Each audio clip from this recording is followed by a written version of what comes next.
Tawela, welcome to Bond and Blend with Maletsalo, a show that presents both challenges and joys of blended family lives. I am your host, Maletsalo Ngwejengi.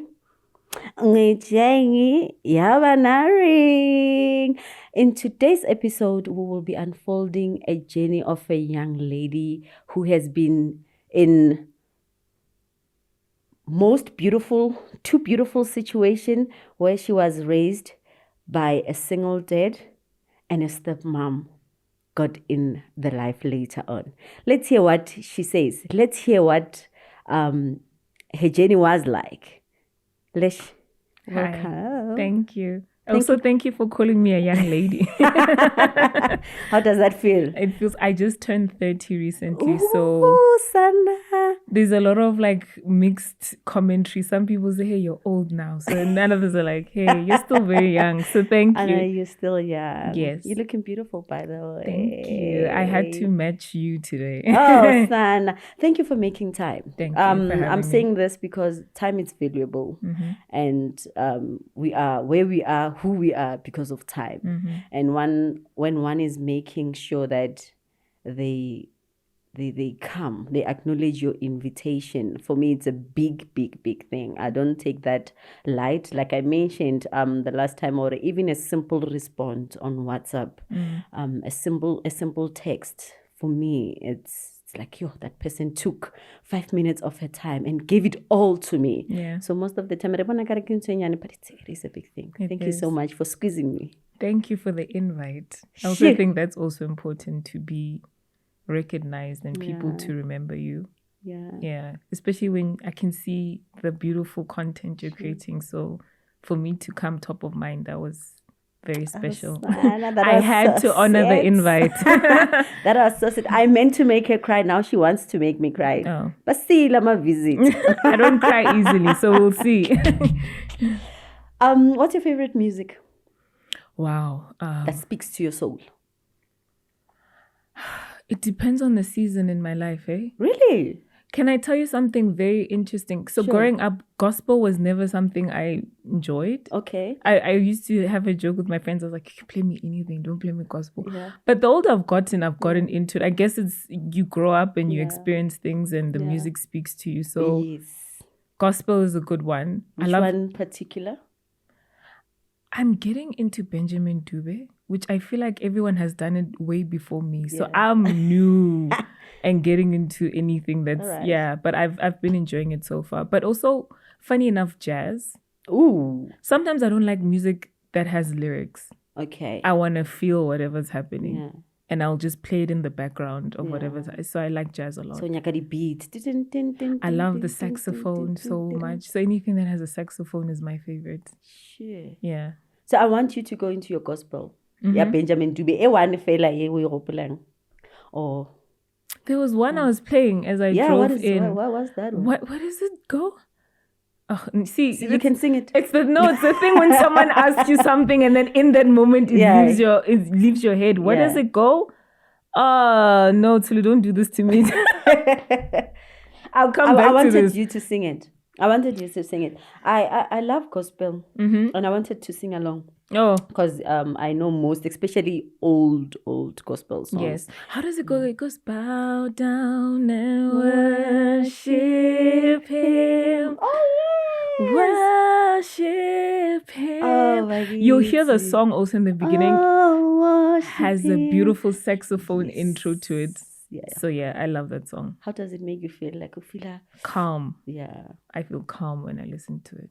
I'm asking this because I feel you can't always run to human beings when you don't feel okay. Yeah. And when you run to music, sometimes you'll relieve from what you're feeling, or you feel better. Yeah. So hence I'm asking. Music and writing for me.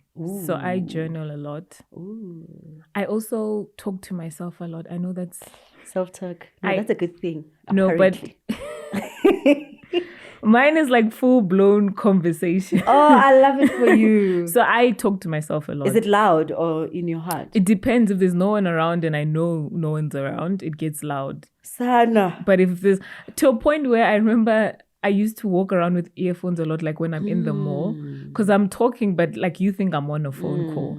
I love being in the car because you don't know if I have my Bluetooth speaker on. But yeah, I like talking to myself. I don't know if that's healthy or not.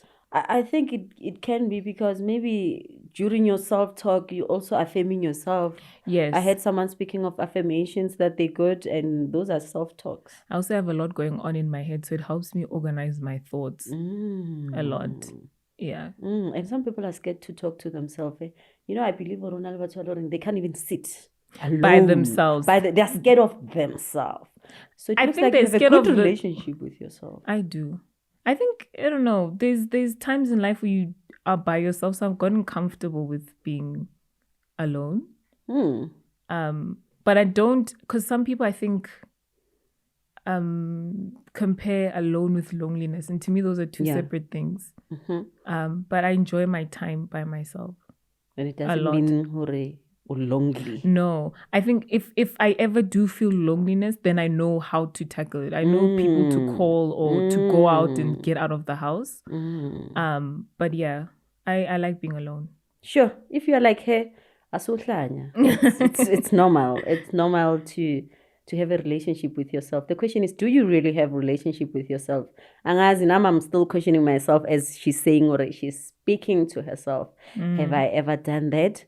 Or my thoughts are overpowering me. I'm creating crazy scenarios and I'm starting to be angry and then in change the moods and all of those. Yeah, I guess sometimes you do need a third party to say, hey, okay, that's enough. Because you can delude yourself also if you spend too much time with yourself. Yeah. So it's good also to be around people. To be around people, to read books, to listen to podcasts. What's your favorite color? It changes. Yeah. So growing up, I used to be obsessed with pink. Yeah. I think every girl was. Then I grew up and started realizing that color isn't gendered necessarily, and color brings life to your space and your life, and it reflects your mood. But there are seasons where I gravitate. There'll be days where I'm just like, I'm very purple in this season. And then sometimes I'm green. Okay. Right now I'm enjoying red. I love it. But yeah, my favorite color does change. Okay. Depending on the season. I hope when it's black, then we'll have to interrogate why I'm feeling black in that moment. Yeah, but it changes. Okay. I'll know it's specifically this one and it's forever. No. Then I guess colors communicate, like you're saying. It does. I remember in my first job, I had a colleague who could tell how I was feeling based on how I dressed to the office. So she would see me in something very bright and she'd be like, hey, you're having a good day? I'd be like, yeah. And indeed you'll be having a good day. I'm like, how could you tell? And she was like, hey, today your lipstick is very bright. Hey? So, and I think subconscious, I don't even think about it, but as I'm getting dressed, I'm like, I go for the bright thing. I guess that's why winter makes us gray and darker colors. I don't think everyone is particularly fond of the season, so it makes you dark. Yeah. Maybe the color they are bulel. So pay attention on what people are wearing out there. Maybe you might need to comfort them. Maybe. My friend loves black. Like all she wears I also is love black. People like it for different reasons. I know someone will say, oh, it's a slimming color. For her, okay, I don't want to diagnose her, but I noticed it's more so like you don't want to call attention to yourself also. Because the brighter, more extravagant the clothing is, people come. So for some people, they choose a color that's more subdued, helps them in their introverted ways. I'm not an introvert, by the way, so yeah. Yeah, okay. No, it makes sense. It makes sense. What is it that you would change this past week that happened, or you would do differently? I would get to work on time every day. I'm having the worst time in winter when it comes to waking up. No, I'm laughing because this is so authentic. No, I'm serious. And I feel terrible about it. But waking up for me is hard in summer, winter worse. And I think one habit I'm learning to try doing is to stay away from my phone when I wake up. I've noticed there are things I do that also delay me. If I can learn to switch off my alarm and then do other stuff, I'm sure I would make it. Sure. Yeah. I love it because you're taking accountability. And at Listen, this point, you're I not pointing anyone. Now pointing I can't. Lungu. It's me. I know it's me. No, yeah. And I love it. And most people, they suffer from that. It's like they just don't want to take accountability. Hey, miracle, or if it wasn't there, then... Actually, even today. So my brother and my sister-in-law out of town. Yeah. And my nephew had a gymnastics competition. I had to get him to school at 7 a.m. He got to school, but I wasn't the one who got him. We have someone else in the house who... And I woke up, it was like 7:07. I slept late last night. My phone died, and that's one thing I wish I could change. I felt terrible. Luckily, in my head, I'm like, if there was no one else to get him there, that would have been so bad. Sure, not about the worst auntie of the year. The worst ragadi. Also, I hate having promised someone that I'd do something and then not getting it done. Yeah. You know, his Not to parents keep had your relied on me to promises. get, and not just his parents, but him as well. It's something that means a lot to him. And so that's something I wish I could have changed. Sure. But we'll do better next week. Yeah, definitely. Definitely. Yeah. Take me back into your childhood life. Leshego ke mang? Originally from where? Your family? So, Leshego is the daughter of Matsobane and Tsebe. Or Gideon and Victoria, depending on your flavor. Matsobane and Mkhaeji. I love that. The Mkhaeji for me. Yes. Yeah. My parents originally from Mukopane. Where in Mukopane? Makhulering. Ooh. Both of them. Literally, they stay probably 2 minutes apart. Really? I grew up Komakhulering. There was 2 years of my life, 3, I think, that I lived Komakhulering Zone 1. My family is from Zone 1. No, we have to have a chat after this. So you see, life is funny. You find me and you have walked past each other at some point in our lives, and we're back here again. Yeah, Sure. so they're originally from there and then moved, I think, first Liwahomu for a little bit and then moved to Polokwane. None of them worked there, but I think they decided that that's where they wanted to set their roots. It was first in Sisho. Okay. By then, they had my eldest brother. And then in Sisho, they had the second born, my other brother. Yeah. And then in 93, they moved to the suburbs of Polokwane in Flora Park. Yeah. The two of them. And then 2 years later, they then had me. So I was born in 1995. I was the first girl, and I was... Daddy's princess. I was the youngest. I came into a house where I guess when you're the only girl and you're the youngest, you get very adored. So yeah, I think for them, they were living their fairy tale, I guess. Yeah. But you know, the saying, when you make plans, God laughs. Yeah.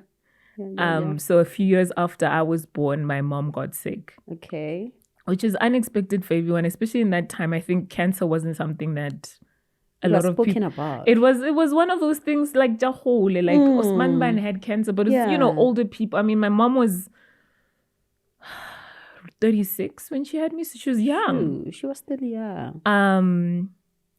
Yeah, and I was just a few months old, and then that forced them to then, I guess, when her treatment started, then I stopped breastfeeding, and she then got sicker and sicker. But by then, I think the prognosis was already she has a limited time left with us. And then, probably a week or two after my first birthday, my mom left us. Ooh. So I don't really have any memory of her besides what I've been told. And of course, my mom, which is very interesting about the things you take from people.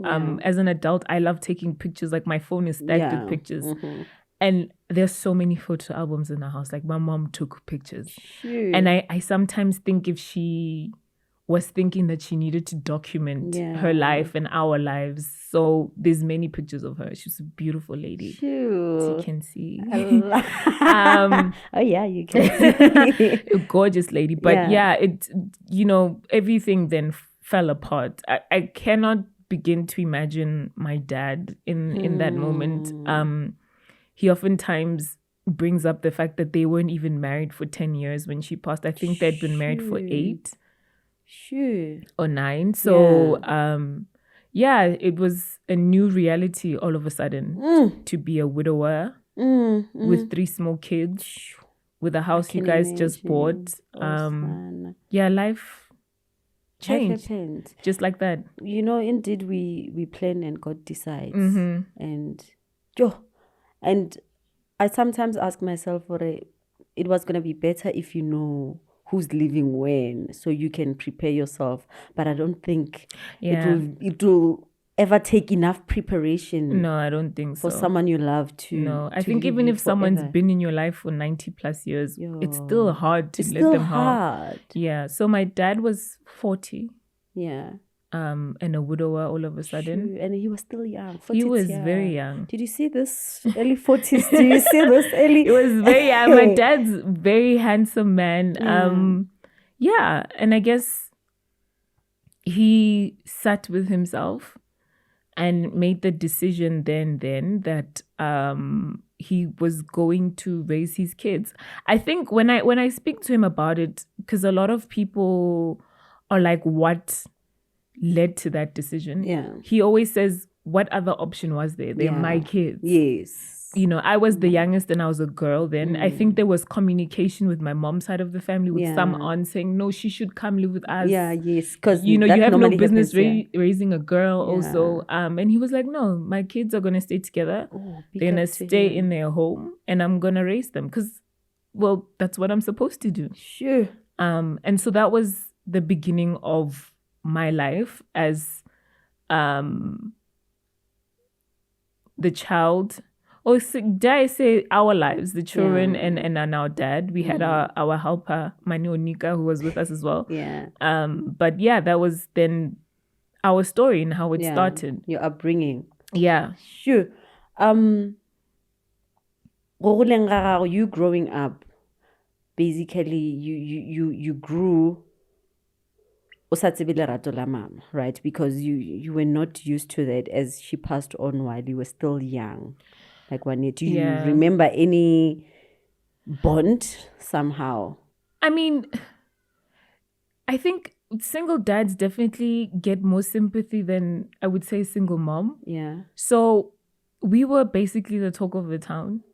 And everyone knew that man was raising his kids. Yeah. And women knew and neighbors knew and teachers knew. And it was surprising. I think back in the days it's questionable. Can he really, really do this? It was. And I think people always say, would I have been like a daddy's girl if my mom was there? I think I would have regardless. Yeah. I was my dad's tail. So I went everywhere with my dad. So to say I didn't get like affection or whatnot I got from my dad. It probably wasn't. I think also I didn't know the difference. Yeah. To me, that was my reality and my normal. Yeah. Remember I said Mani Onika was still around, our helper. But also my dad had, his sister and I had Rakhadis and I had my grandmother. Although they didn't live with us full time, there were people who... The female figures in your life. Yeah, they did exist time in time. But my reality was my dad. And that's all I knew. And I oftentimes say the first time I knew that our setup was different is only when I left the house. And people would be like, what? What is it, Papa one or something like that? And I'd be like, oh, is that not how everyone else's house works? Because that's a norm to you. Also, if you're from Polokwane, specifically, you'll know in the early 90s, early 2000s, if you lived in the suburbs we lived in, it was always nuclear families. Yeah. That is all. There's mom and daddy in the house. And the kids, right? Yeah. But there was nothing that was happening in that house or when I would visit that wasn't happening in mine. Yeah. It's not like I was a kid who looked dirty or I didn't bath or I didn't eat, or you could tell by how we were dressed that neglect. So no, I was like a well taken care of kid. No, I was a well taken care of kid. My hair was always done. So it's not like the world by seeing me could tell. He did well. Yeah, he tried. He knew what he was doing. I don't want to say he knew. I think we oftentimes talk about adapt or die, especially with him. Yeah. It's like he had to learn in the moment. But I think you have to go into it willing to learn. Yeah. Willingness. And open to learn. I'm sure if he were to recount, there's probably some things where he's like, I could have done this different or, done that different. Yeah. But I think with the tools he had and the time he had to even prepare, I think he did a fairly decent job. Sure. Big up to him. Big up to him. 100%. Now that you are growing, and then puberty and all of those stuffs, I'm asking this because Narema Koning and then Mama, this is what I'm seeing. How did you come about that? One thing, because remember, I'm from a very masculine home. Yes. So it's only men. It's only men. I don't have older sisters. So that forced me to be very observant and to read a lot. So magazines were my thing. Like immediately when I could read, I'd read all the magazines and they spoke about a lot. And back then we were lucky there was like Teen Zone and 17 Mag and they spoke about a lot. But I was also very observant. Like I don't think people would notice, but every time I was in a space with women or girls, I wasn't my most comfortable self, but it was because I was trying to learn. Like I was picking up like if there's anything I probably don't know and I should be like learning from them. So I'd listen to the girls and what they're doing and then it helped. But my dad, first of all, my mom was a nurse. Yeah. And so my dad was very comfortable around such conversations. Yeah. But he, I think at some point realized that I might not be comfortable with having them with him. Yeah. And then he roped someone in to help with that conversation. And I remember actually, if I recall, the first person to talk to me is my now stepmom. But by then she was Mokhotsapa, but she wasn't. And I remember she bought me a box with like chocolates and pads and things. And she spoke to me about this. It hadn't happened yet, but she was like, this was what might is happen. Like. But I read a lot. I was very comfortable. I knew what was coming. It wasn't something that scared me. I don't think I have friends who grew up in homes where puberty or growing up, it was shamed or it was done. Like you said, taboo. It was done in the corner. Whereas me, it was like, listen, it's a natural part of life. Yeah. You're going to get your period. These are the tools you need to have. Yeah. And let's go. Let's get this show on the road. So I wasn't that uncomfortable with it. Yeah. But then you will talk to him now and again. Yeah, now and again. I think the only conversation we had was me, telling him I had started my period. Okay. And then it would be just like, I need money to go stock up on my essentials. Yeah. Or like, can you, when you go to the pharmacy, also get me painkillers, for instance? Yeah. But otherwise, no. I remember I learned through YouTube how to use tampons. But it's like, for me, it was just like, listen, this is what I'm working with and I gotta make it work. I never overthink a lot of, I think by that stage in life, I'd made peace. I had adapted to my situation and I was like, okay, I might not get my answers from him, but it's not like these answers don't exist. Yeah. I just have to go a little bit further to look for them. That's it. And like I said, I'm an extrovert, so I'm not scared to approach someone and ask questions. If I didn't know. I love that. I had friends who had moms. So when I was visiting my friends, I'd be like, hey, your mom's here. Can I ask her something? So those weren't, I was never one to. No, I love it for you. Get stuck. Yeah. No, I love it. I feel so sorry for those that were in your situation and they are introverts. They are shy. See, that, not just my situation per se, but sometimes I think of my middle brother. He, unlike me and the eldest, me and the first are more extroverts. Yeah. And I think the house kind of moved on our rhythm. Like if those two are fine, then we move on. And sometimes, unfortunately, when you're an introvert, you can get left behind. Because everyone's thinking, oh no, the loud ones are moving. And I think that sometimes happens in single parent households. I don't think it's intentional. Yeah. But I think you're juggling so much that it sometimes does unfortunately happen where you're not always aware of every child and where they are emotionally. I think sometimes you don't even have the tools to meet them where they are as well. Because there's a funny saying on Twitter where they're like, it's your parents' first time on earth too. Like they're learning this stuff as well for the first time. No, that's so true. So I think he probably would have sometimes people say, would you wish life was different? Yeah. And I'm like, I think he would have benefited more from having a mom or an emotionally aware parent. Yeah. With him there. Yeah, but for me, I was extroverted and I had friends and I was out here, I was busy, I was a very busy kid. I love that. So in terms of Mujolo, like, I mean, did he tell you, okay, now that you are in this situation, any mistake you do, this is like, did you have that? You didn't. But like I'm saying, I think my dad knew who I was. Like I had a library card growing up, and once a week, because I read a lot, he would drop me at the library and I'd take out books and then get home and the magazines I was reading. So I think in his head, he was like, I think you're well aware of knowing how kids come. Yeah. So it wasn't, no, actually, I've never had like a reproductive conversation with that dad. I'm actually thinking the first time I went to university, all he said to me was, oh yeah. Oh, then that's a way of them. That's it.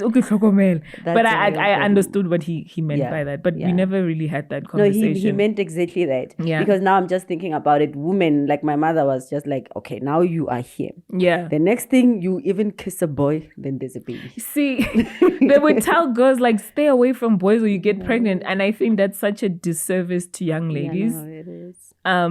To not understand exactly that's how they get duped into falling into situations, because someone can easily trick you. You don't have the right information. You don't. I think all papa and you're very out here. Your parents kind of know, you should know these things. Yeah. You're smart enough to know these things.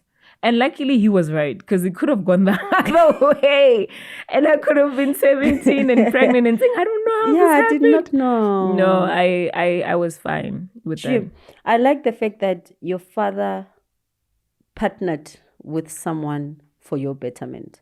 Like the way you said, that came in with whatever to step in where he feels he can't go deeper. And it's important to single people, be it single dad or single moms, to partner with someone for the betterment of your child. It might not be your man, like your boyfriend or your girlfriend, but it can be anyone else. Like I always mention, it can be pastor, it can be brother, it can be neighbor, but partner with someone to go deeper than you. Yeah. Because they can save your child's life. Like, most of the time. Also, beyond serious conversations, one thing I've learned with observing kids generally, sometimes even you as a partner, like lady to lady or boy to boy, there's a disconnect. Yeah. I think kids are wired to, especially as a teenager, to defy your parents or like everything they say is wrong. Yeah. So I always say to parents, listen, if you feel like you're not getting through, kids tend to listen to other adults. Just bring someone you know and trust. Vet them first, please. And have that be someone that your kids speak to. I think the most important thing, I always say, what's the end goal? Yeah. And the end goal is for your kids to have someone safe that they can talk to. The reality is sometimes that's not you. Yes, of course. Most of the time, it's not you. Because also I don't want to talk to my mom or my dad about certain things. So I'd advise, with the little experience I have, to parents to get anyone they trust to be there. I think that's why they often emphasize that raising kids is a village. Yeah. It takes a village to raise a child. I don't even think it's even from a financial point of view. Not at all. Time, like you mentioned, you do have 24 hours, but there's other things you filled in it. So sometimes you need people to carry that burden with you. Yeah. And also just, someone to be a confidant, I guess, or someone to help your kids. Not necessarily you, but your kids through certain situations. Sure. I love this. The day you start a family, you're going to be a brilliant mom. Oh, thank you. Because what you just said, it's powerful. You can do until a limited part, and then someone can take it over. Can step in, and sure, I like that. I never thought of it. Now that I have teenagers, I think I have to do some introspection. Yeah. And then see where I might be lacking and invite someone to step in, actually. It's not supposed to be one-man show. even your daughters, listen, call me up one day if you want me to take your daughters for lunch. I don't mind. Sana, Even, nangu, auntie. even if it's just having a conversation with your kids, that's I would more than be willing to, because my we time can for save that. them. They might look even okay. The teenagers, you know how teenagers are. They might look okay, and you find out when they come speaking to you, there's a depression that I didn't even notice. Yo, I love what you just said. What's it? I'm fine. It's fine. Also, a lot of it's just like adolescents or whatever. Yeah. So we you say don't that. pay attention to I'm guilty. Yeah. Like I'll just say, stay. Just to me. Yeah, I think sometimes it's just like something's happening, but I don't know how to tell Mama. Also, hey, Mama's reaction might be one, two, which is natural. As parents, I think it's more fear than anything. Yeah. Your reaction is more fear-based for your kids, but I think sometimes just call someone else to be the person to have these conversations. Phew. I love it. I love this so much because it might even limit the suicide. Like the school kids are committing suicide so bad.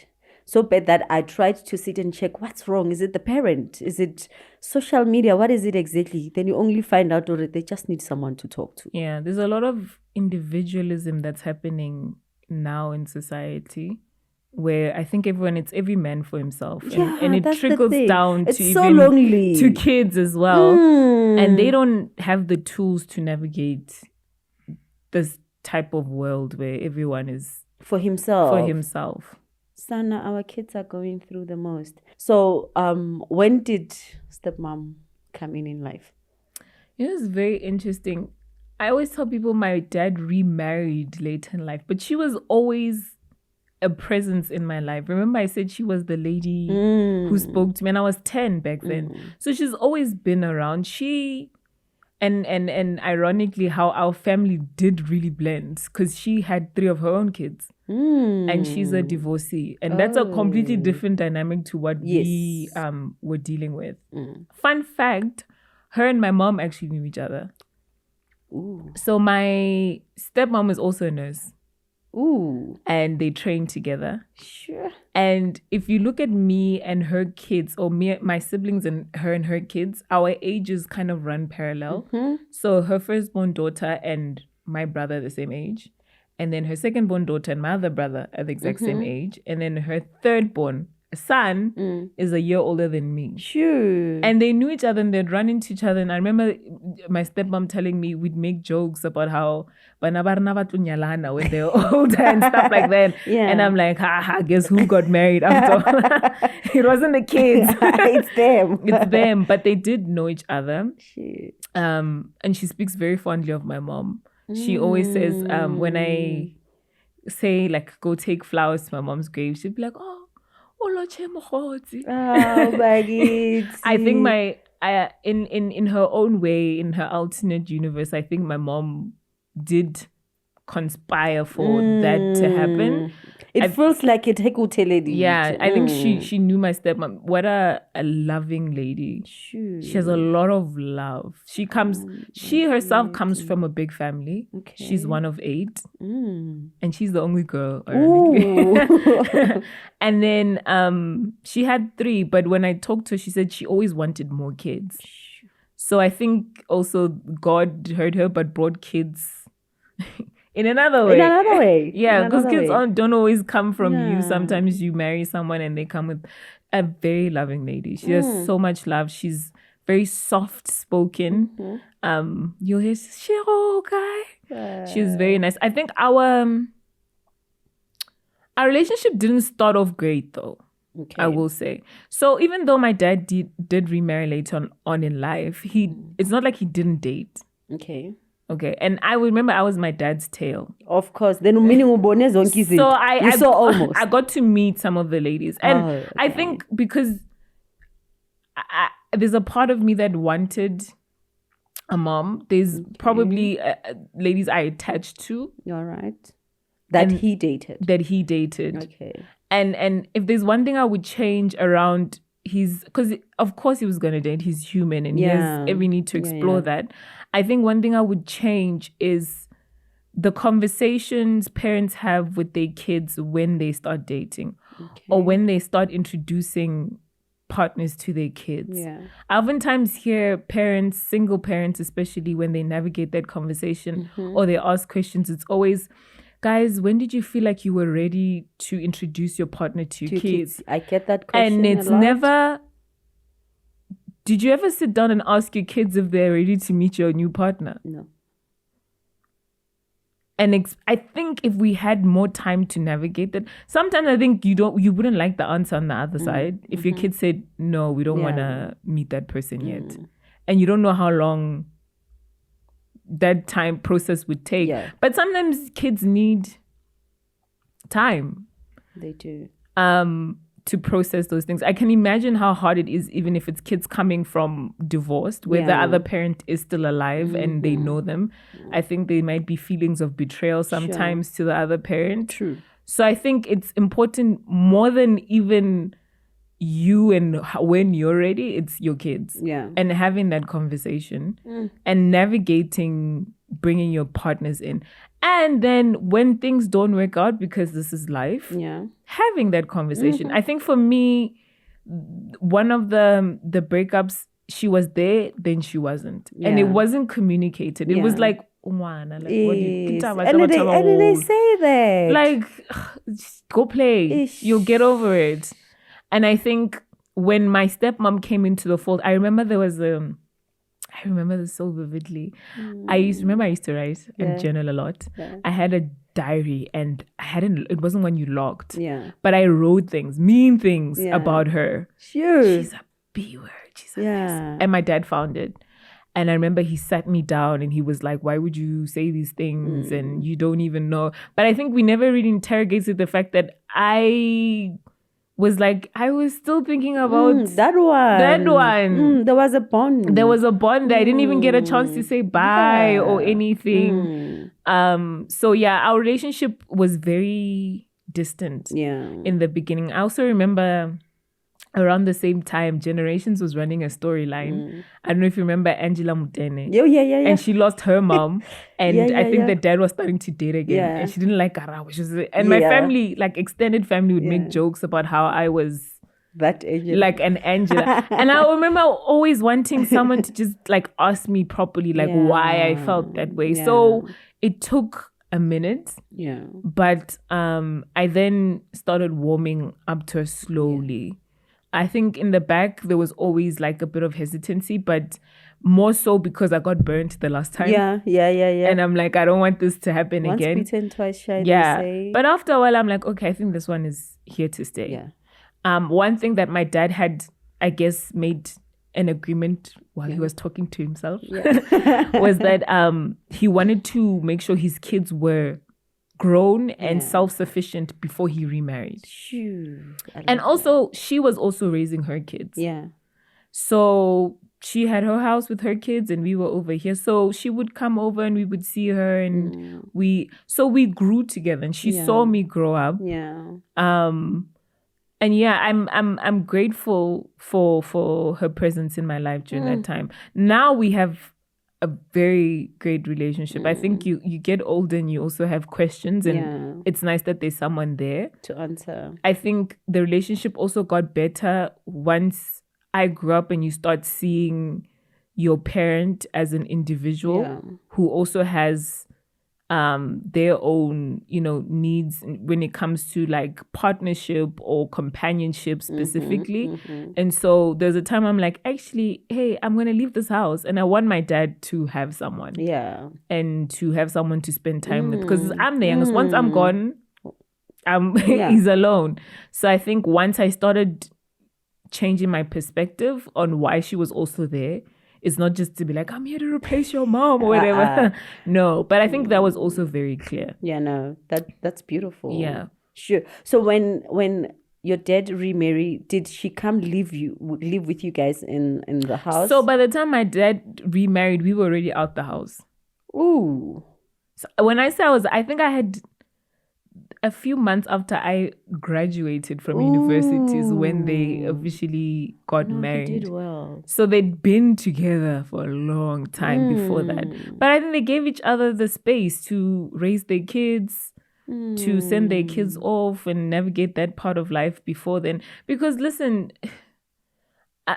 sometimes you have to accept that blending a family is not for everyone. It's not for everyone. It's hard. It is. And like I said, their dynamic was slightly different. They came from a divorced setting. So I know in the beginning also her kids weren't that fond of my dad. Yeah. But naturally their dad was still around. So I think it worked for the two of them. Yeah.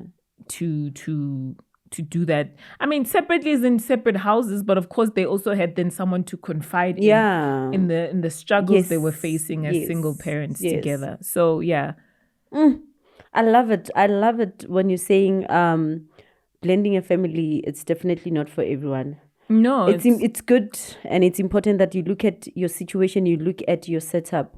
At times, it does not mean your partner. It's not a good stepdad. Yeah, or a stepmom or nothing. Situation is just not okay for you guys to come and blend at that time. You can keep the distance and raise those kids separately. Yeah. And then come together and have this beautiful thing once your kids are older and you guys are in a better space. Yeah. Something to consider as well. I think a lot of people, like I said before, it's a very like natural instinct that I can't do this by myself. Yeah. I need someone to shoulder this burden with. And then they might rush into situations. It's also, I can imagine being a step parent. You're still a parent at the end of the day. Yeah. And you want to enforce certain boundaries or rules, or you want to discipline. I can imagine that's where a lot of conflict may come from when it comes to step parenting. Of course. You know, you guys do things differently. And it's one thing when it's your kid together versus someone else's child in the mix. Oh, son. So I think, sometimes it's like, let's do it separately. Yeah. Yeah, and it can still work. I love it because now it has worked for your parent. Yeah. And you saw that. And we have parents that are willing and they want to give their kids their all 100%. And when you decide to blend and sit in together in the same house, chances of you giving 100% to your kids, they're very minimal. Somehow you must pull out that 20% and give it to the other child. Meaning you must always consider those that are around, you know. Private school, and you can afford, but you can afford for one. And now there's another one. You might be compromised. So do check your situation. Do check what works for you. Like I said, blended family, we will never blanket it. It's not one size fit all. Again, it's more, we're speaking about parents again, but who's to say we as the kids would have got along in one house? That's the thing. That's another thing. And having to then mediate between kids, you know, ripping each other apart is also another thing that probably, come to think of it, might have even broken that marriage before it even started.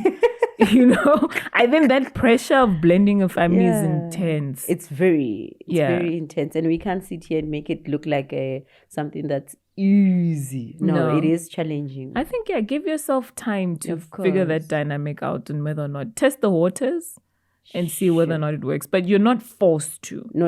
I think that's one thing my life taught me is that it doesn't have to be one way. My dad could have easily remarried. Yeah. He's a very handsome man. Yeah. And also, like, I'm sure he played that card of being a single dad very well. Yeah. People see like, oh, you seen that Tsebe raising his kids. Oh, what a good man. Oh, I wish there were more men like him. So I think he could have very easily got us a stepmom. Yeah. And life could have very easily moved on. But sometimes you read the room and you're like, this is not for us. Yeah. Not me, but us. Yeah. Me and my kids won't survive in this kind of setup. Yeah. The greatest wisdom is knowing such things, knowing when to move, when not to move, when to leave, when to speak, when not to speak. It's a powerful wisdom. How's your relationship with your siblings? It's okay. And I say that because not to say we don't like each other. I love them very dearly. Yeah. It's more so that we're not as close as I probably would have liked us to be. Especially remember on the other side, there's 2 older sisters. Oh yeah. But we only started getting closer as adults. Yeah. And those dynamics are a little bit trickier because everyone's off living their own lives. People are married, they have kids. But we see each other whenever we're home together, and we spend Christmases together and that's New Year's together. So yeah, there's no animosity. Well, not from our side. I can't answer for them. All right. But yeah, it's a fairly good relationship as far as relationships go. Yeah. Okay. So Mama and Papa live together. Again, so that dynamic is quite interesting because my stepmom still has her home. Yeah. Because that's her kids' home, as she sees it. Like with their kids and their husband, they go. So they do still, but then she moved a lot of her stuff into our home as well. So she's in between the houses. Yeah. Oh, I love this. I love it. And then she has her mom now. Yeah. Who's elderly in her 90s. So she takes care of her mom at that house. So it's like they move back and forth between the houses, and it's like I always said with situations, it's like you assess and then you do what works for everyone involved. But like if you sit and someone says, but it's supposed to be like this and you were supposed to do that, then it's like, hey, but we're not happy in this setup now. We're doing what Sulu said we must do, but it's not fun for us. It's not working for us. It's not working for us. That's true. So they do. My dad's retired now. Yeah. Has been for about 5 years. Ooh. She's still working. Yeah. So yeah, it's just in between the houses. In between the houses. I love it so much. And I want to advise the single human beings out there, those that have kids. Guys, I think you guys should have homes for your kids. let's build something. Because I'm seeing some greatness in there. You know, some of the fights in blended families are triggered. Where will my kids live? If I die first, what will happen to those kids that I came with in marriage? They will be told. There's a trend on TikTok. You can tell. Yes. So there was a point where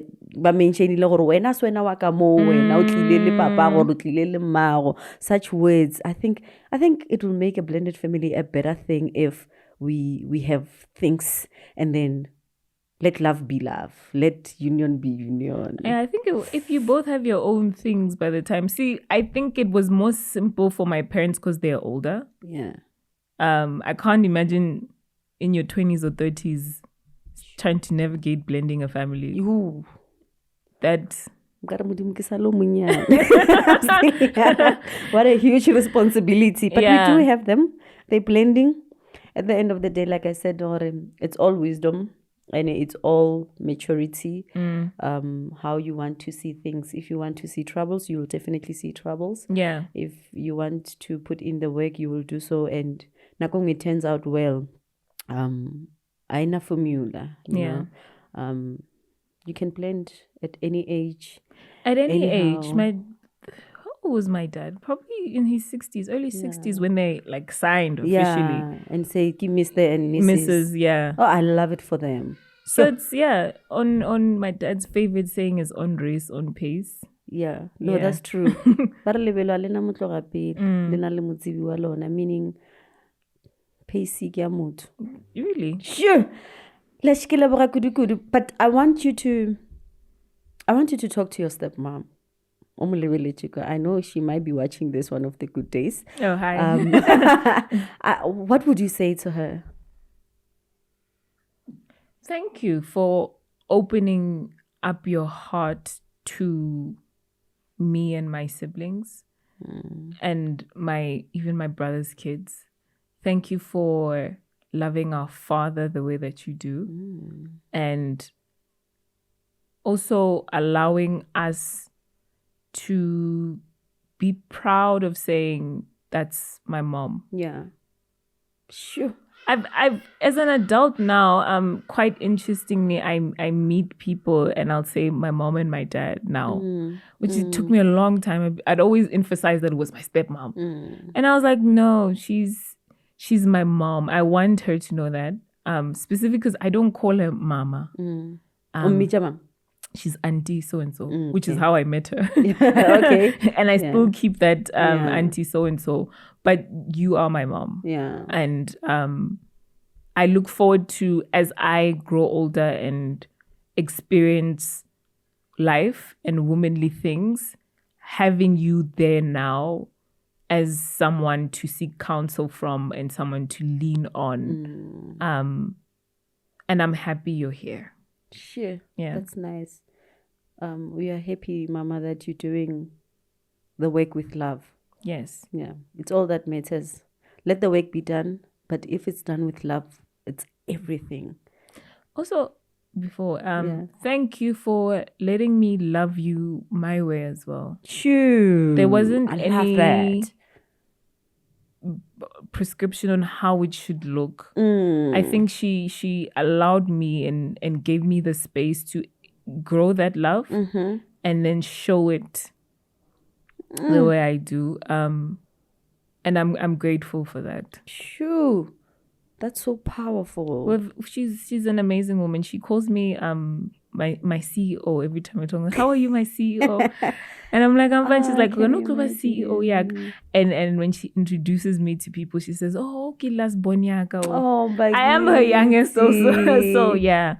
I am glad that my dad found her. But I'm also glad that we found her as well. Sure, you're such a blessing both in their lives, you know, in daddy, and most of the time it doesn't get to that situation. You find one it's blessing only one side because it's part of it's a package. It takes I think the world we live in now means a lot more people are gonna be step parents. Yeah. But it takes a special kind of person to be a step parent. Ooh. A very special kind. I love it. It's not you need to loving those kids like they're your own and opening up your heart and your home to them. It's a special kind of person on both sides. On both sides. Oh, son, it is. And I think for people, if you feel like, and that's why you should talk to yourself, people. Don't rush into situations just so you're in them. Yeah. Sometimes it's not for you. Yeah. I have friends who will straight up tell you, I can't be a step parent. Yeah. And that's okay. That's okay. That's okay. That's not waters they feel like they can navigate. Yeah. It requires a lot of patience. Yeah. I think, funny enough, I would probably thrive as a step parent. Really? I think I'd make a great stepmom. I love it. I do. I've had a lot of experience, but also I think I have the patience for it. I think I'm a great mediator. Yeah. No, you are. So I think it's a role I would probably enjoy. I love it. So I'm at an age now where everyone's asking you like, oh, when are you having kids or whatever? Yeah. But I'm now at the stage where I'm like, even if I don't give birth to my own, I'm going to be a mom in some capacity. Yeah, yeah. And I think I'll do good at it. Sure, I love it.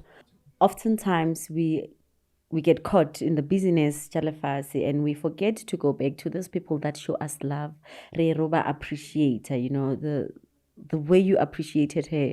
It's a beautiful thing, and I hope it's not gonna make her cry because wow, it got deep in me. And now and again, run back and go say your thank yous. Go say your words of appreciation, because I believe it's what make a person to want to do more.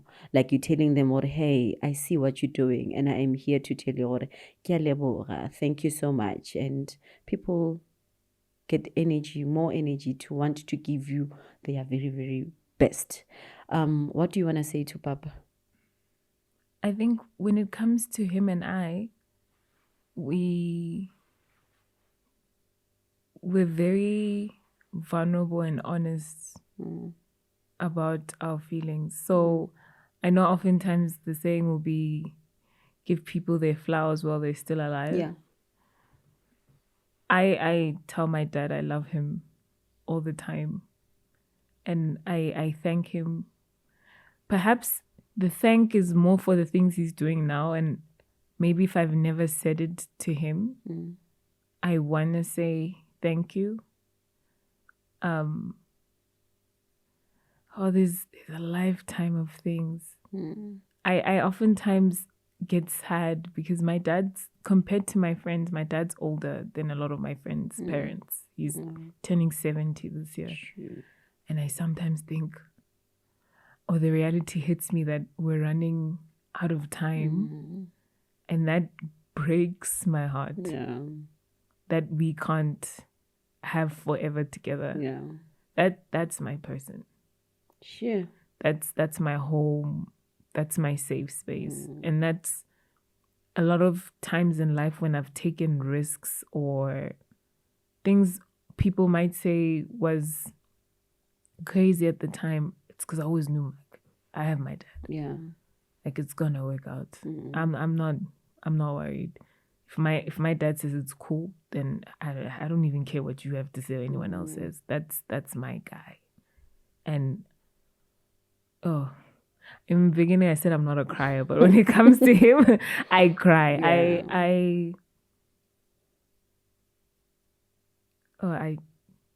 I don't have words, and I don't know how to put it into words. Yeah. What he means to me, and the kind of man he is. I love him dearly.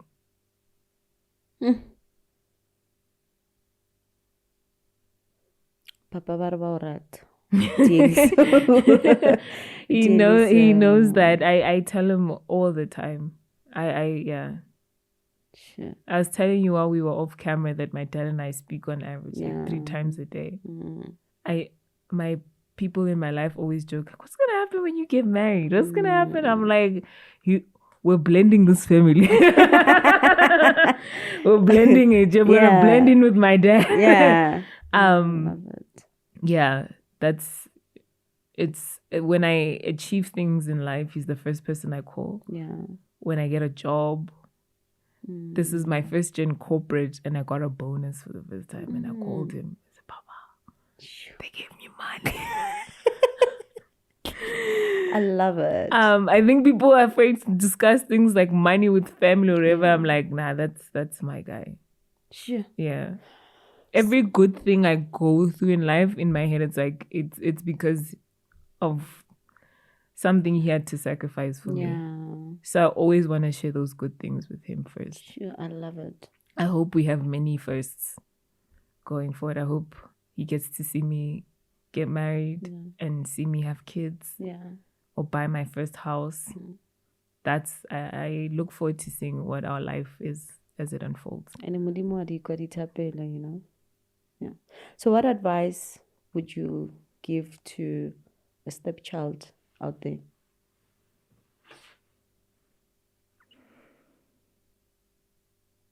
Your parents are human. I think I touched on it earlier before.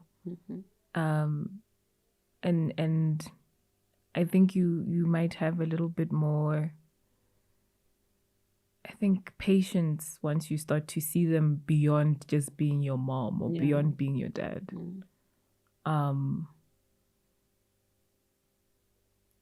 It's, I don't know, being a stepchild is a quite interesting one. Not a lot of people ask around, how do you then navigate being a stepchild? Yeah.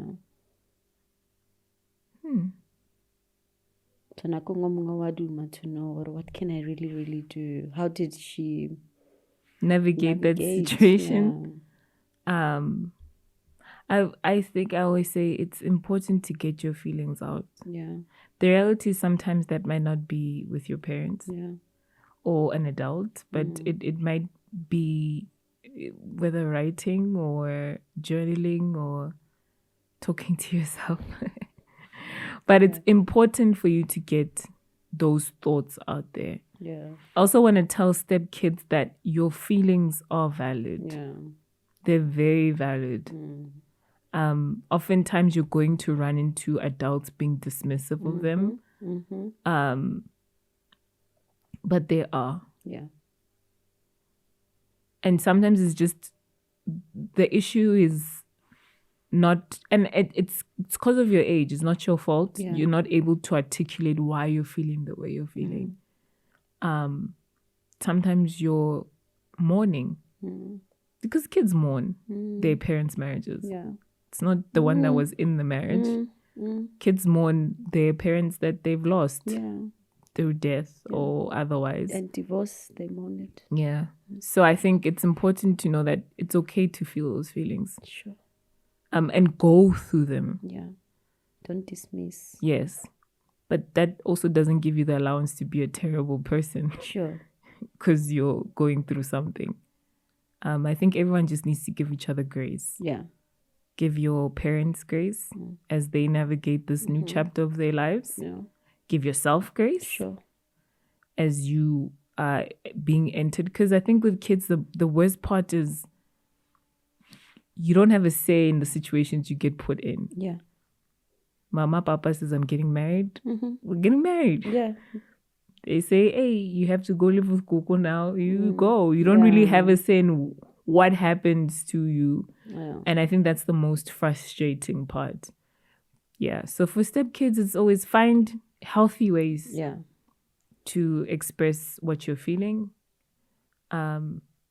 Because those feelings are there for a reason, but also channel them positively. Sure. Because life is long. Yeah. One thing you learn is life is very long. And I don't want something that you did when you were 12 or 13 be the thing that marks you in your family well into your 30s and 40s. Or even be the thing that like changes how you act in romantic setups or when you run into people with kids or whatever, or when you become a parent. So yeah, I'd say that to Step. It's a mouthful, I'm sorry. But I'd say that to Step Sure, kids. I love what you just said. Lesh, thank you so much for sharing your journey with us. And I believe for this podcast, it's a hectic podcast. Yeah. It's uncomfortable podcast where not everyone is willing to share their story. But we're always grateful for those that are willing to share their journey, aiming to educate others, because we're just not sharing for fun as well. We're just hoping that those that are going through depression and challenges, they know that they're not alone, or they see or when you have survived this way and they can also get it right. It's possible. So thank you so much for sharing. Thank you for having me. What a great thing that we live in a day and age where this type of information is out there. It's out there. So like I said in the beginning, just because the information is not next to you, sometimes you might have to dig to find it. But it is there. Yeah, it is there. The Don't people, be lazy. And remember, I said my situation started in 96. Going through the magazines and all of those stuff. No, I'm saying that to say you're not the first to go through this rodeo. There are many people who've gone through it before you. So there's many lessons out there to learn and take from it. If you're struggling, speak up. And I hope that you and your family find some sort of happy place in the end. Yeah. Whoever you are watching this. Thank you so much. Ladies and gentlemen, this will be the end of this beautiful episode, this insightful episode. I'll see you on the next video. Just before we close it off, make sure that you have subscribed, make sure that you like, make sure that you comment, you do the right thing, because we are because of you. Umuntu ngumuntu ngabantu at the end of the day, right? We love you from Bond and Blend with Maletsalo team to you. See you on the next one. Bye. Bye.